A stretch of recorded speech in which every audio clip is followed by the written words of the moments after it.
આપણે બધા ક્યારેક ને ક્યારેક પીઠના દુખાવાથી પરેશાન તો થયા જ હોઈએ છીએ, ખરું ને? અને તરત જ આપણે માની લઈએ છીએ કે સમસ્યા પીઠના સ્નાયુઓમાં જ છે. પણ શું ખરેખર એવું છે? શું સાચું કારણ બીજે ક્યાંક છુપાયેલું હોઈ શકે છે? ચાલો આજે આપણે આ જ રહસ્યને સમજીએ. તો સૌથી મોટો સવાલ એ જ છે કે આખરે પીઠના દુખાવાનું મૂળ કારણ છે શું? અને જવાબ કદાચ તમને થોડો આશ્ચર્યચકિત કરી શકે છે, કેમ કે આ વાત ફક્ત પીઠની જ છે જ નહીં. હકીકત તો એ છે કે આપણી કરોડરજ્જુને જે મજબૂત ટેકો જોઈએ એ ફક્ત પીઠના સ્નાયુઓમાંથી નથી આવતો. એ આવે છે સ્નાયુઓના એક આખા ગ્રુપમાંથી, જેને કહેવાય છે કોર. ચાલો આ કોર શું છે એને જરા ઊંડાણમાં સમજીએ. તો આ કોર છે શું? મોટાભાગના લોકો જ્યારે કોર શબ્દ સાંભળે એટલે તરત જ સિક્સ પેક એબ્સ વિશે વિચારવા લાગે છે. પણ સાચું કહું તો એ તો ખાલી શરૂઆત છે. કોર એનાથી ઘણું વધારે છે. ચાલો જોઈએ એમાં ખરેખર શું શું આવે છે. એકદમ સરળ શબ્દોમાં કહીએ તો કોર એટલે આપણા શરીરનું સેન્ટ્રલ સપોર્ટ સિસ્ટમ. એનું મુખ્ય કામ આપણી કરોડરજ્જુને સ્થિરતા આપવાનું અને એનું રક્ષણ કરવાનું છે. ભલેને આપણે બેઠા હોઈએ, ચાલતા હોઈએ કે પછી કોઈ વજન ઉચકતા હોઈએ. અહીંયા તમે જોઈ શકો છો કે આ કેટલી મોટી ટીમ છે.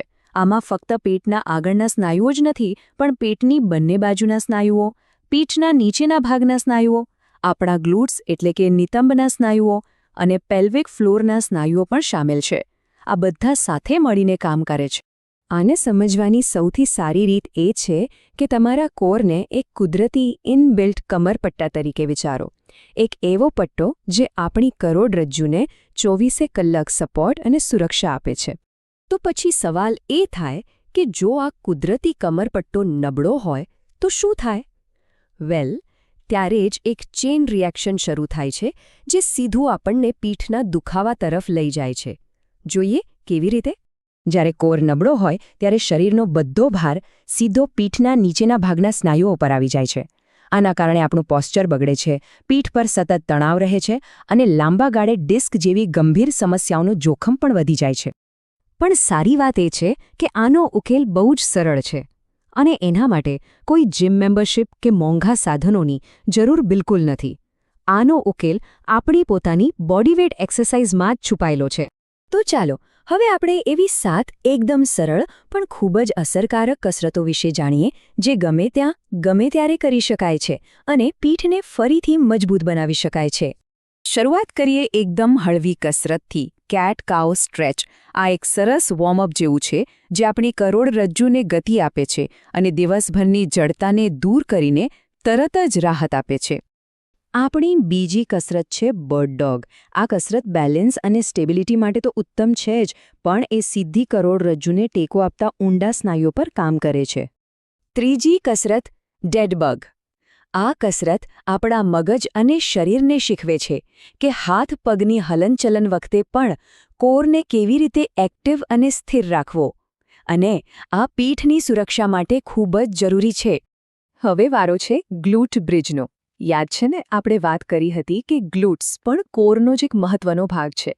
મજબૂત ગ્લુટ્સ પીઠ પરથી ઘણો બધો ભાર ઓછો કરી દે છે, એટલે આ કસરત તો કરવી જ રહી.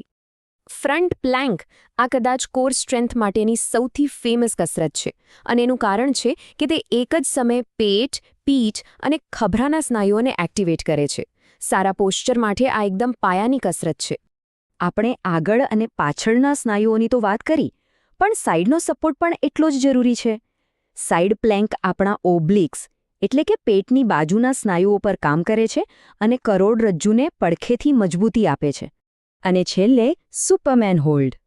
આ કસરત આપણા શરીરના પાછળના આખા ભાગને એટલે કે નીચેની પીઠથી લઈને નિતંબ સુધીના બધા સ્નાયુઓને એકસાથે મજબૂત બનાવે છે.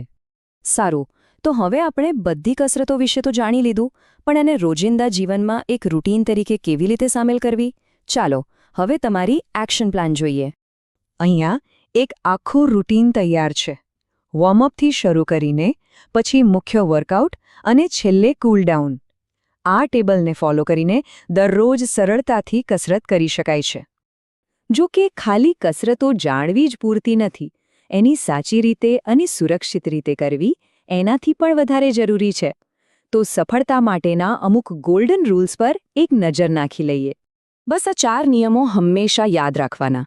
એકદમ ધીમે અને કંટ્રોલ સાથે કસરત કરવી, ઊંડા શ્વાસ લેતા રહેવું, નિયમિત રહેવું અને સૌથી અગત્યનું, જો કોઈ પણ પ્રકારનો દુખાવો થાય તો તરત જ અટકી જવું અને આરામ કરવું. તો આ આખા વિશ્લેષણનો સાર એટલો જ છે કે જો પીઠને મજબૂત અને સ્વસ્થ રાખવી હોય તો તેનો રસ્તો કોરને મજબૂત કરવાથી જ શરૂ થાય છે. અને આના માટે દરરોજ કલાકોના કલાકો આપવાની પણ જરૂર નથી. અઠવાડિયામાં ફક્ત 3 થી 4 વખત થોડો સમય કાઢવાથી પણ ઘણો મોટો ફેરફાર લાવી શકાય છે. અંતે બસ એક સવાલ વિચારવા જેવો છે. શું દિવસની માત્ર 15 મિનિટનું રોકાણ કરીને જીવનભર પીઠના દુખાવાથી છુટકારો મેળવવો એક સારો સોદો નથી? નિર્ણય તો આપણે જાતે જ લેવાનો છે.